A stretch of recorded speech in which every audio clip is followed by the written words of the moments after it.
Hello students, I am Rajeshwari. Now let us see under exercise 1.3 14th sum. The distance of an object falling is a function of time t and can be expressed as s of t equal to minus 16t square. Graph the function and determine if it is 1 to 1. அப்படின்னு கேட்டிருக்காங்க. என்னன்னா ஒரு ஆப்ஜெக்டை வந்து நம்ம வந்து மேல இருந்து கீழே விழறது. Falling is a function. அதாவது ஃபாலிங்னா கீழே விழறது இல்லையா, ஆஃப் டைம் டி. டைம் வந்து டி அப்படின்னு அசியூம் பண்ண சொல்லியிருக்காங்க. And it is expressed as s of t equal to minus 16t square. அதை வந்து நம்ம ஒரு ஃபங்க்ஷனாக எடுத்துக்கிறாங்க. S of t is equal to minus 16t square.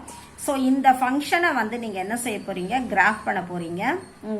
Graph நம்ம வரைவோம் இல்லையா, ஸோ அந்த மாதிரி நீங்கள் பாயிண்ட்ஸ் கண்டுபிடிச்சி you are going to plot it and you are going to determine if it is a 1 to 1. இது வந்து ஒரு 1 to 1 ஃபங்க்ஷனா அப்படின்றத நீங்க வந்து you have to find it.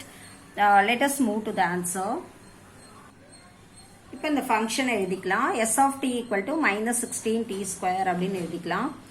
Time வந்து பாத்தீங்கன்னா நெகட்டிவ்ல வராது இல்லையா, so let us assume not assume the negative values. First let us assume if t is equal to 0. Time 0ல இருக்கும்போது இதனோட function will become 0 இல்லையா. Then for t is equal to 1, s of t will become minus 16 into 1 square, it is minus 16.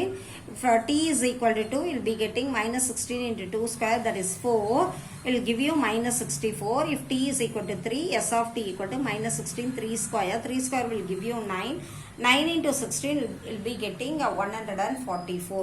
இப்போ பாத்தீங்கன்னா இந்த function நீங்க வந்து value கண்டுபிடிக்கும் போதே தெரிஞ்சுக்கலாம். It is a 1 to 1 function because இந்த ஒவ்வொரு வேல்யூக்கும் தனித்தனியான உங்களுக்கு ஒரு ஆன்சர் தான் நமக்கு கிடைக்குது. So it is a 1 to 1 function because for different values of t belongs to a we get different value of s of t belongs to b. அதாவது t வந்து different valuesக்கு மாதிரி உங்களுக்கு வந்து s of t you are relating to the different values. So what can you say about this function? This is a 1 to 1 function and let us plot this. இப்போ உங்களுக்கு வந்து graph பாத்தீங்கன்னா 0 0 1 minus 16 2 minus 64 3 minus 144 அதை வந்து நீங்க plot பண்ணுங்க. you will be getting like this. I think you can see this graph.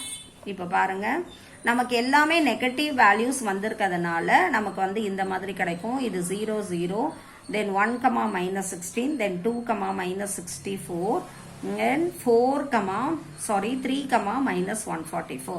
இது வந்து நீங்க வந்து if you join this points you'll be getting an inverted u shape ஒரு u shape மாதிரி. அதாவது உங்களுக்கு லெஃப்ட் சைடு வந்தீங்கன்னா you can say that it is a ஒரு inverted u மாதிரி கிடைக்கும். since you are not taking the negative values for t you are getting only in the positive side. இங்க மட்டும் உங்களுக்கு இந்த மாதிரி கிடைக்கும். ஸோ இந்த மாதிரி நீங்க கிராஃப்ல வந்து நீங்க வரைஞ்சிட்டு s of t is equal to minus 16 square you can write like this. Either you can use the graph paper or you can take 1 centimeter measure in an ordinary unruled notebook and you can draw like this students. I hope you understand this. You can see this graph. இப்போ கிராஃப்ல எப்படி வரைகிறோமோ அதே மாதிரி தான் இங்கேயும் வரையணும். நீங்க வரைச்சி you can find it.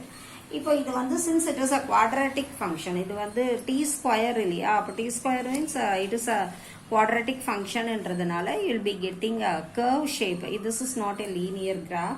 so உங்களுக்கு straight line கிடைக்காது. you will be getting a curve shape. இந்த மாதிரி தான் உங்களுக்கு கிடைக்கும். I hope you understand this, some students. Please subscribe my channel students. Thank you ma.